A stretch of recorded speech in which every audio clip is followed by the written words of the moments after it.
And then you'll notice that each of the boxes is labeled do, delay, delegate, delete. And try as you're copying the numbers over to ignore those words in the boxes, the do, delay, delegate, delete, just because I think it's helpful to have a layer of obfuscation. I'm just trying to answer the question, important versus urgent. And then I want to ask, okay, based on what I said about them, what does that mean I have to do with them? So that's why I like to ignore the words at the first go. But you will notice them: do, delay, delegate, delete. And so here is where you're going to actually start sorting things. So in step 4, let's deal with the deletes. Okay, so we moved over, I think it was number 7 and 8 to our box, and we said, hey, these ones are not important and they're not urgent. Do you know what you do with tasks that aren't urgent or important? You get rid of them. Every item in the delete quadrant, cross it off your commitment list. You say, well, what if I need to think about it later? What if I need to think about it later? It will come back to you. You've got enough to deal with. Just cross it off the list. Ignore it. Then you want to move on to step 5, which is delegate. So the delegate box are things that are not important, but they are urgent, right? So they're not important. They don't contribute to long-term goals, but they are urgent. For every item in the delegate quadrant, you want to put the name of someone to whom you could hand this commitment off to, and you're going to put that in the action/person column. And now if you have no one to delegate that to, I totally get it. That's okay. You know, if you're a homemaker or retiree, you're like, who am I supposed to hand this to? I don't have anyone who works under me or something like that. That's all right. Maybe you can hand it to a spouse, right? So maybe pay bills, for example, you're like, hey, I can't do this, but my husband can do it. Or I can't do this, but my wife can do it.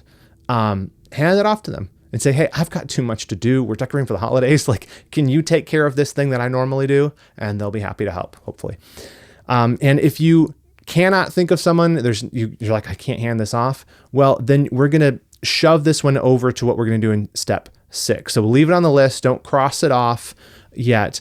But if you have ones that you said, hey, that's a delegate, but I can't delegate it, just leave it on the list for now. And we'll deal that with number 6.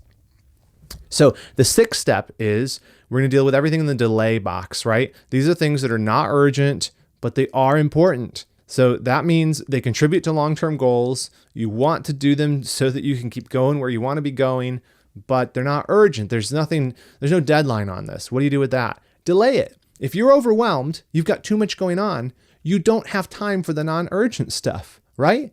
You want to do the stuff that is urgent and important. That's what needs to be prioritized. So let's kick the can down the road a little.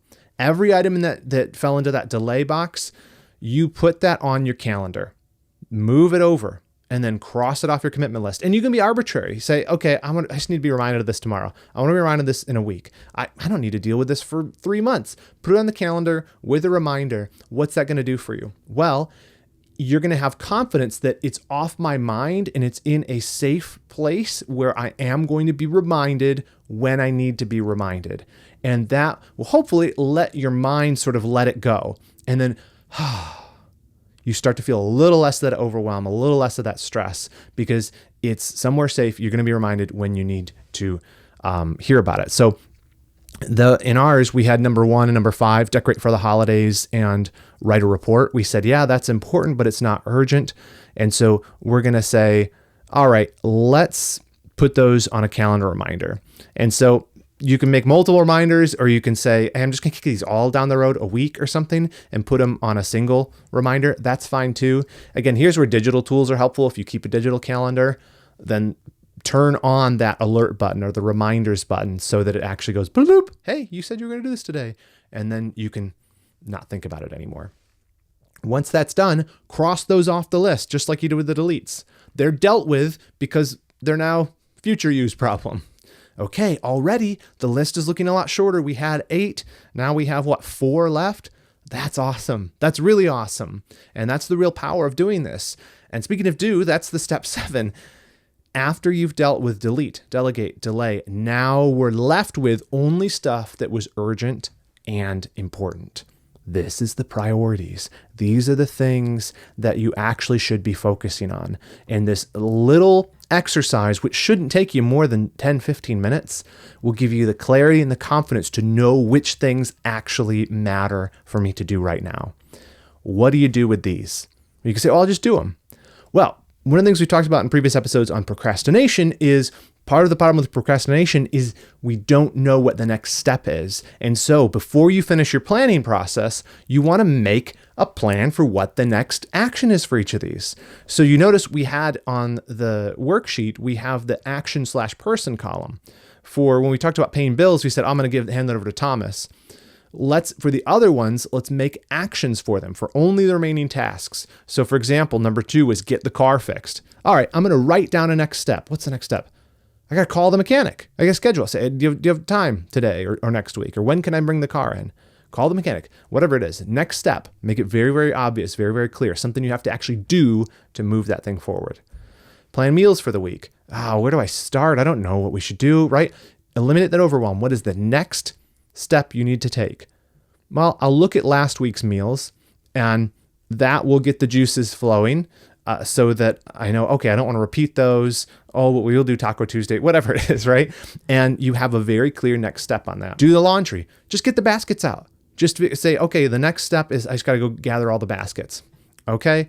And then with the one that we had left over with Thomas, right? We said we're going to hand the bills off to him. That actually is a next action. That's why it's on there still, right? We said we're going to delegate this to Thomas, but you actually have to do that. So the next action is talk to Thomas about paying the bills for you.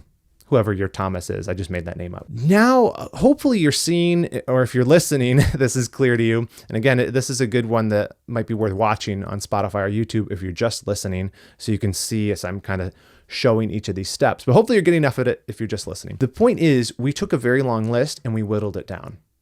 And not only did we whittle it down, we dealt with things. We eliminated stuff off of our head that didn't need to be there. We deleted stuff. We delegated things. We gave it to people that could do it better than us because we have too much to do right now. And we delayed stuff. We kicked the can down the road because I don't need to work on that right now. I have priorities. And the most important thing is we figured out what needed to actually be done. We figured out our priorities. And we did this on a single sheet of paper. And so praise God for that. And that really is, that's kind of the last big step. I would encourage you. Step 8 is thank God and get going. Thank God for the clarity and the wisdom, for the answer to prayer. Lord, I asked for wisdom as I made these decisions, and I trust that you gave me wisdom. Thank you that you brought clarity to my list, that I know what the next steps are on these things, that have pushed things away that don't need to be done right now. And then get to work. There's no substitute for that. Start working your way down that list of remaining commitments. Look at the next action. Say, okay, now my plan is I got to call the mechanic. I got to look at last week's meal. I got to get the baskets. I got to hand this off to Thomas. That's a much more obvious, actionable list than you had before. And it's going to allow you to make progress or complete everything that actually you've identified as a priority. So I pray that that serves you. And again, this is something you can grab for free. There's a link in the notes below or the description, whatever you call it. And you can download this, print it off, or, it's pretty simple. You could probably do it on a computer if you wanted to too. And that worksheet also has the full instructions. I should have told you that before in case you're taking notes, but it has the full instructions for each step. So work through it. Feel free to give that to whoever you want if you find it helpful. Again, I use this all the time, and it serves me quite well. I pray it will do the same for you. But I'm curious your thoughts. Let me know. Give me feedback in the comments or email me at reagan@redeemingproductivity.com. I'd love to hear from you. What I missed? Is there anything that you found helpful in seasons of overwhelm and overcommitment? How do you deal with that? Have you ever done one of these kind of commitment audits and actually used the Eisenhower matrix before? I'd love to hear your thoughts. If you find this helpful, please share it with a friend. And again, if you are around and available, December 13th, we have that free Plan Your Year webinar. I'd love for you to be there, but make sure you register ahead of time so that we can send you all of the when it starts and all that junk. I think that's all I got. Thanks for watching. Hope you have a blessed rest of your week and getting more done for the glory of God. See you next time.